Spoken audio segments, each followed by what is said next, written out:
Un poder misterioso que convence. ¿Cómo se justificará el hombre con Dios? ¿Cómo se hará justo el pecador? Solo por intermedio de Cristo podemos ser puestos en armonía con Dios y con la santidad. Pero, ¿cómo debemos ir a Cristo? Muchos formulan hoy la misma pregunta que hizo la multitud el día de Pentecostés, cuando, convencida de pecado, exclamó: ¿qué haremos? La primera palabra de la contestación del apóstol Pedro fue: arrepentíos. Poco después, en otra ocasión, dijo: arrepentíos, pues, y volveos a Dios, para que sean borrados vuestros pecados. El arrepentimiento comprende tristeza por el pecado y abandono del mismo. No renunciamos al pecado a menos que veamos su pecaminosidad. Mientras no lo repudiemos de corazón, no habrá cambio real en nuestra vida. Muchos no entienden la naturaleza verdadera del arrepentimiento.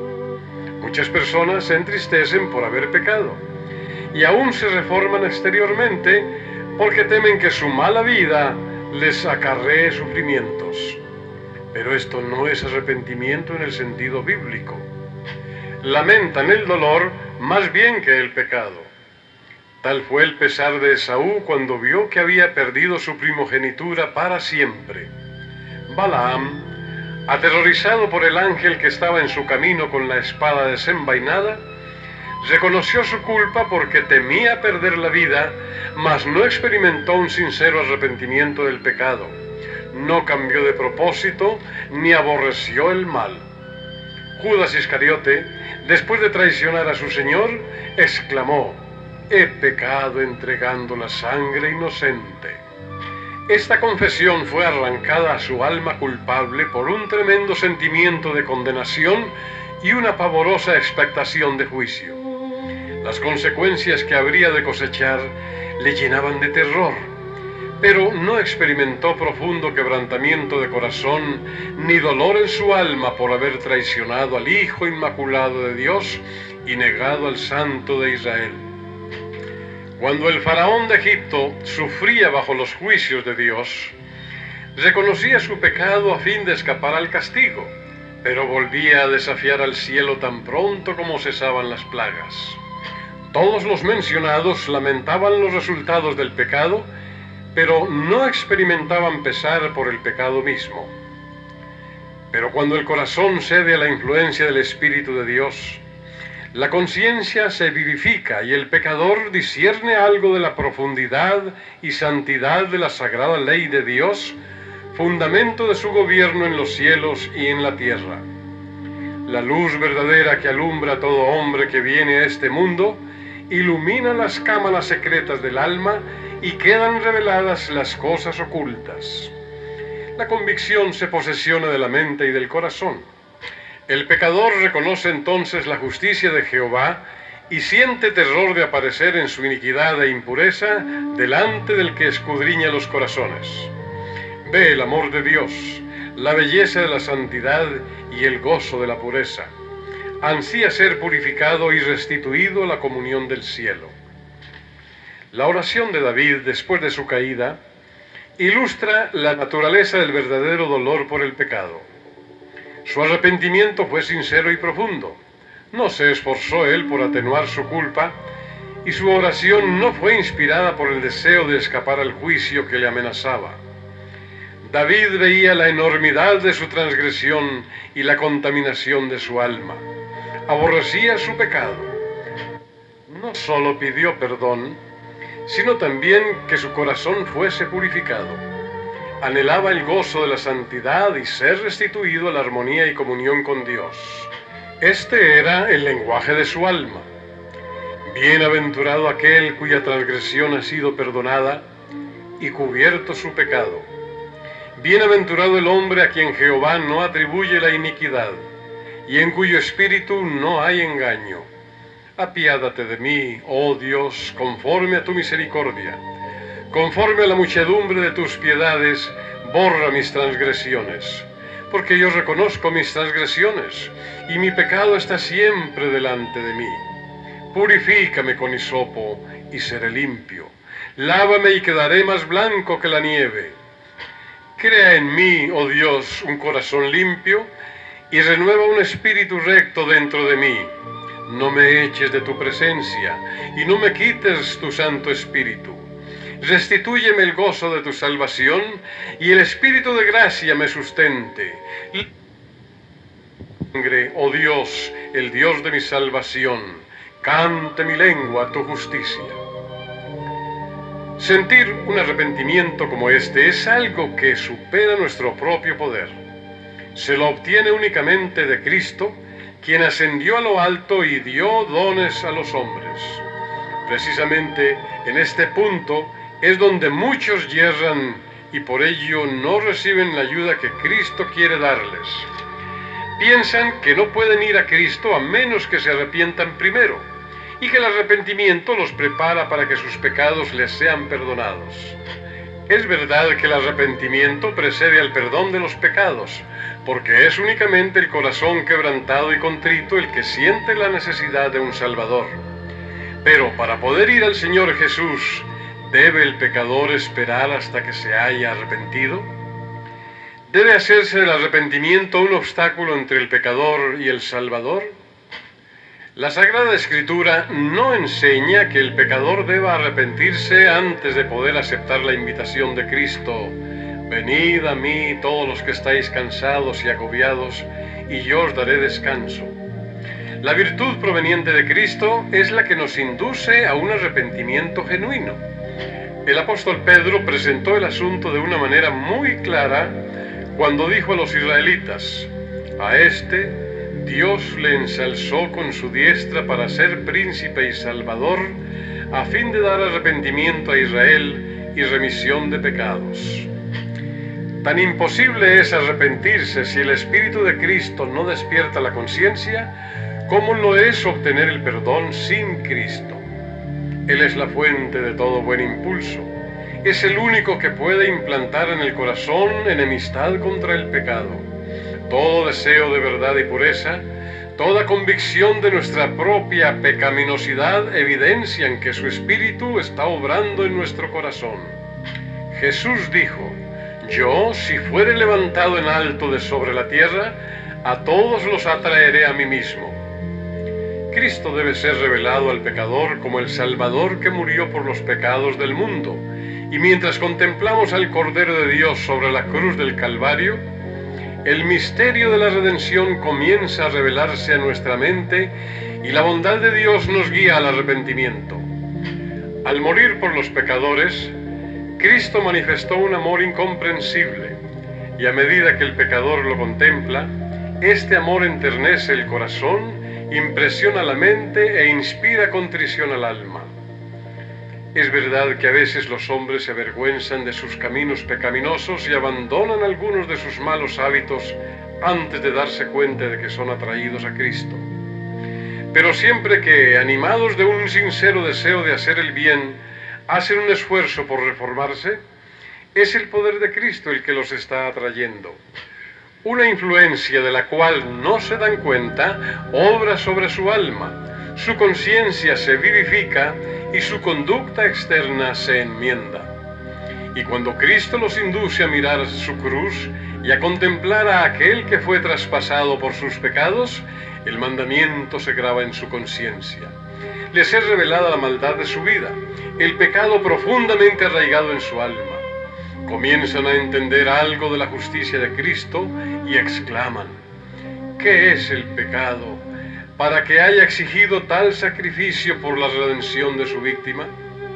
¿Fueron necesarios todo este amor, todo este sufrimiento, toda esta humillación para que no pereciéramos, sino que tuviésemos vida eterna?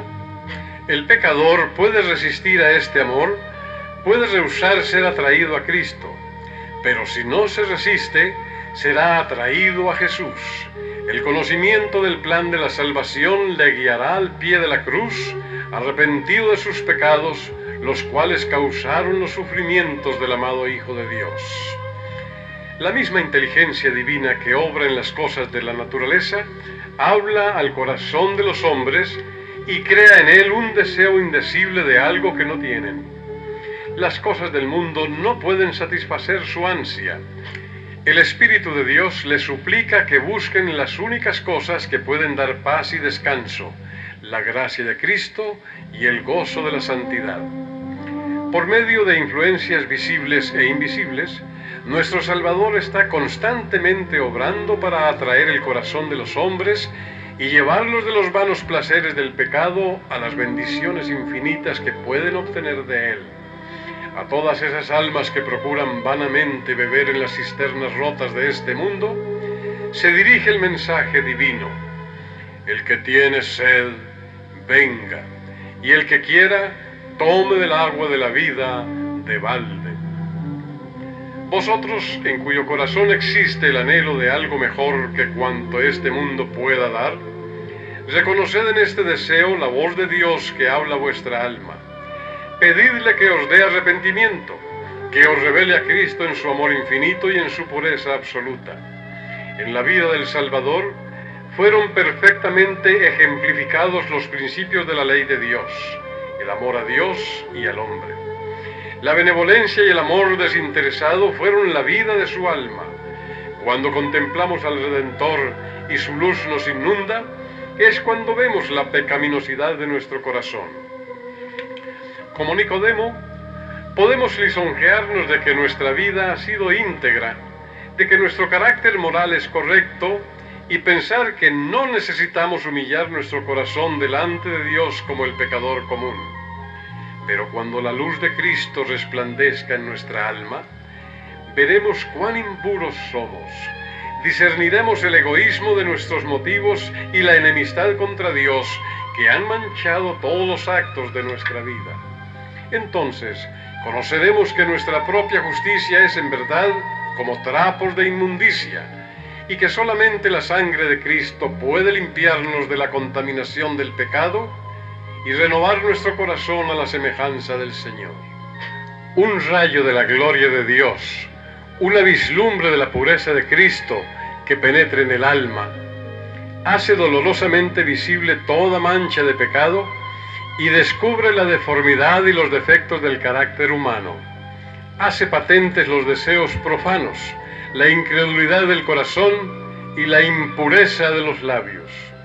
Los actos de deslealtad por los cuales el pecador anula la ley de Dios quedan expuestos a su vista, y su espíritu se aflige y se oprime bajo la influencia escrutadora del Espíritu de Dios. En presencia del carácter puro y sin mancha de Cristo, el transgresor se aborrece a sí mismo. Cuando el profeta Daniel contempló la gloria que rodeaba el mensajero celestial que se le había enviado, se sintió abrumado por su propia debilidad e imperfección.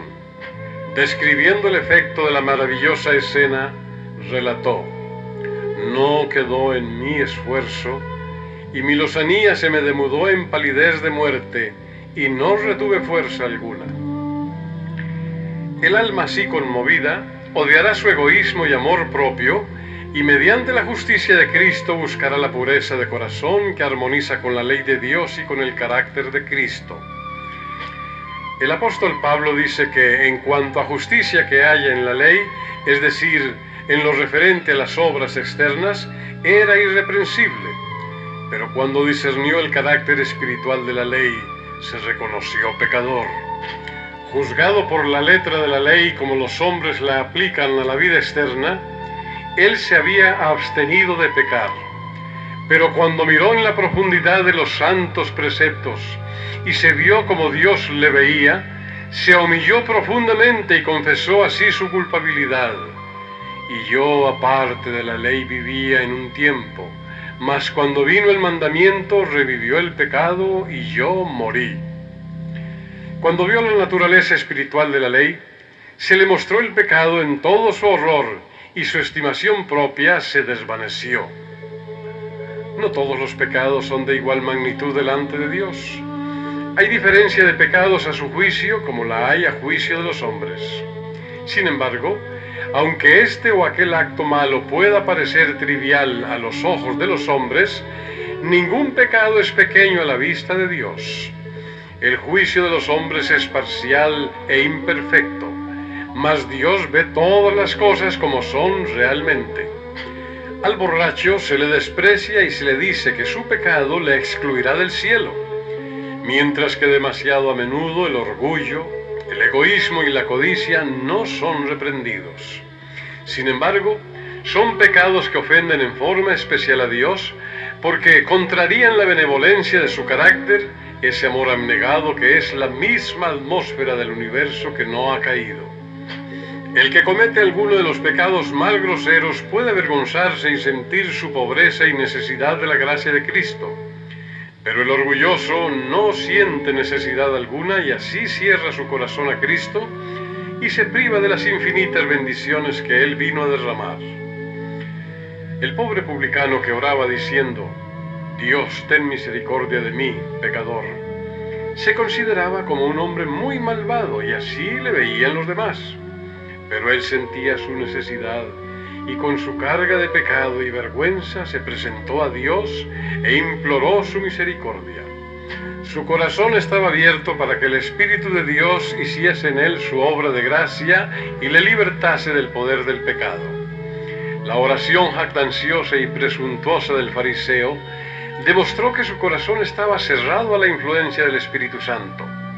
Por estar lejos de Dios, no tenía idea de su propia corrupción, que contrastaba con la perfección de la santidad divina.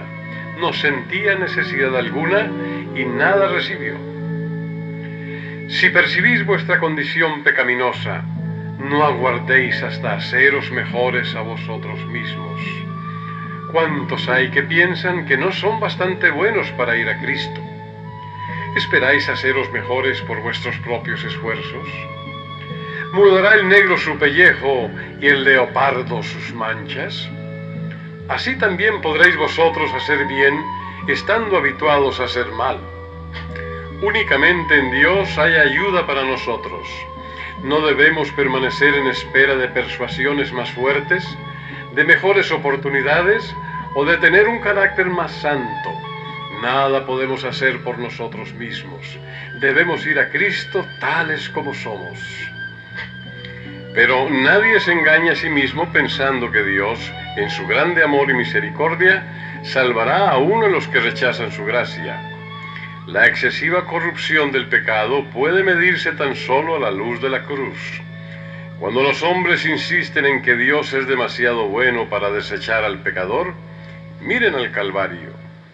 Si Cristo cargó con la culpa del desobediente y sufrió en lugar del pecador, fue porque no había otra manera en que el hombre pudiera salvarse, porque sin ese sacrificio era imposible que la familia humana escapase del poder contaminador del pecado y fuese restituida la comunión con seres santos. Era imposible que volviese a participar de la vida espiritual. El amor, los sufrimientos y la muerte del Hijo de Dios, todo atestigua la terrible enormidad del pecado y prueba que no hay modo de escapar de su poder ni esperanza de una vida superior, sino mediante la sumisión del alma a Cristo. Algunas veces los impenitentes se excusan diciendo de los que profesan ser cristianos: soy tan bueno como ellos. No son más abnegados, sobrios, ni circunspectos en su conducta que yo. Les gustan los placeres y la complacencia propia tanto como a mí. Así hacen de las faltas ajenas una excusa para descuidar su deber.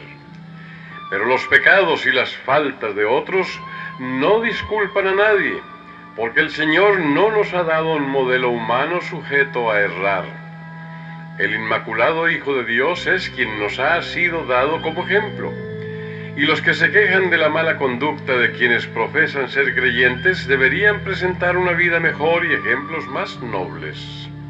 Si tienen un concepto tan elevado de lo que un cristiano debe ser, ¿no es su pecado tanto mayor? Saben lo que es correcto y sin embargo rehúsan hacerlo. Tened cuidado con las dilaciones. No posterguéis la obra de abandonar vuestros pecados y buscar la pureza del corazón por medio del Señor Jesús. En esto es donde miles y miles han errado a costa de su perdición eterna. No insistiré aquí en la brevedad e incertidumbre de la vida, pero se corre un terrible peligro que no se comprende lo suficiente cuando se posterga el acto de ceder a la voz suplicante del Santo Espíritu de Dios y se prefiere vivir en el pecado, porque tal demora consiste realmente en esto. No se puede continuar en el pecado, por pequeño que se le considere, sin correr el riesgo de una pérdida infinita. Lo que no venzamos nos vencerá a nosotros y nos destruirá. Adán y Eva se convencieron de que de un acto tan ínfimo como el comer la fruta prohibida no podrían resultar consecuencias tan terribles como las que Dios había anunciado. Pero este pequeño acto era una transgresión de la ley santa e inmutable de Dios y separó de éste al hombre y abrió las compuertas por las cuales se volcaron sobre nuestro mundo la muerte y desgracias innumerables. Y como consecuencia de la desobediencia del hombre, siglo tras siglo ha subido de nuestra tierra un continuo lamento de aflicción y aún a la creación gime bajo la carga terrible del dolor. El cielo mismo ha sentido los efectos de la rebelión del hombre contra Dios. El Calvario se destaca como un recuerdo del sacrificio asombroso que se requirió para expiar la transgresión de la ley divina. No consideremos, pues, el pecado como cosa trivial. Toda transgresión, todo descuido o rechazamiento de la gracia de Cristo obra indirectamente sobre nosotros, endurece el corazón, deprava la voluntad, entorpece el entendimiento y no solo os vuelve menos inclinados a ceder, sino también menos capaces de oír las tiernas súplicas del Espíritu de Dios. Muchos están apaciguando su conciencia inquieta con el pensamiento de que pueden cambiar su mala conducta cuando quieran, de que pueden tratar con ligereza las invitaciones de la misericordia y, sin embargo, seguir sintiendo las impresiones de ella. Piensan que después de menospreciar el Espíritu de gracia, después de echar su influencia del lado de Satanás, en un momento de extrema necesidad pueden cambiar su modo de proceder. Pero esto no se logra tan fácilmente. La experiencia y la educación de una vida entera han amoldado de tal manera el carácter que pocos desean después recibir la imagen de Jesús. Un solo rasgo malo en el carácter, un solo deseo pecaminoso persistentemente albergado, neutraliza a veces todo el poder del Evangelio. Cada vez que uno cede al pecado, se fortalece la aversión del alma hacia Dios. El hombre que manifiesta un descreído atrevimiento o una estólida indiferencia hacia la verdad, no está sino cegando la cosecha de su propia siembra. En toda la Escritura no hay amonestación más terrible contra el hábito de jugar con el mal que estas palabras del sabio: prenderán al impío sus propias iniquidades. Cristo está listo para libertarnos del pecado, pero no fuerza la voluntad. Y si ésta, por la persistencia en la transgresión, se inclina por completo al mal y no deseamos ser libres ni queremos aceptar la gracia de Cristo, ¿qué más puede Él hacer? Al rechazar deliberadamente su amor, hemos labrado nuestra propia destrucción. He aquí ahora es el tiempo acepto. He aquí ahora es el día de salvación. Hoy, si oyereis su voz, no endurezcáis vuestros corazones. El hombre ve lo que aparece, mas el Señor ve el corazón humano con sus encontradas emociones de gozo y de tristeza. El extraviado y caprichoso corazón, morada de tanta impureza y engaño. El Señor conoce sus motivos, sus mismos intentos y designios. Id a Él con vuestra alma manchada tal cual está. Como el salmista, abrid sus cámaras al ojo que todo lo ve, exclamando: escudriñame, oh Dios, y conoce mi corazón. Ensáyame y conoce mis pensamientos, y ve si hay en mí algún camino malo, y guíame en el camino eterno. Muchos aceptan una religión intelectual, una forma de santidad, sin que el corazón esté limpio. Sea vuestra oración: Crea en mí, oh Dios, un corazón limpio y renueva un espíritu recto dentro de mí. Sed leales con vuestra propia alma. Sed tan diligentes, tan persistentes, como lo seríais si vuestra vida mortal estuviese en peligro. Este es un asunto que debe decidirse entre Dios y vuestra alma, y es una decisión para la eternidad. Una esperanza supuesta, que no sea más que esto, llegará a ser vuestra ruina. Estudiad la palabra de Dios con oración. Ella os presenta en la ley de Dios y en la vida de Cristo los grandes principios de la santidad, sin la cual nadie verá al Señor. Convence del pecado, revela plenamente el camino de la salvación. Prestadle atención como a la voz de Dios hablando a vuestra alma. Cuando veáis la enormidad del pecado, cuando os veáis como sois en realidad, no os entreguéis a la desesperación, pues a los pecadores es a quienes Cristo vino a salvar.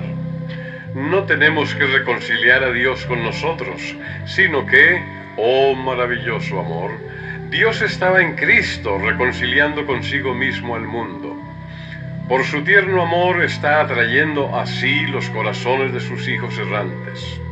Ningún padre, según la carne, podría ser tan paciente con las faltas y los yerros de sus hijos como lo es Dios con aquellos a quienes trata de salvar. Nadie podría arguir más tiernamente con el pecador. Jamás enunciaron los labios humanos invitaciones más tiernas que las dirigidas por él al extraviado. Todas sus promesas, sus amonestaciones, no son sino la expresión de su amor inefable.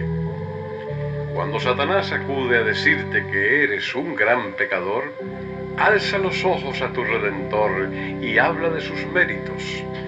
Lo que te ayudará será mirar su luz.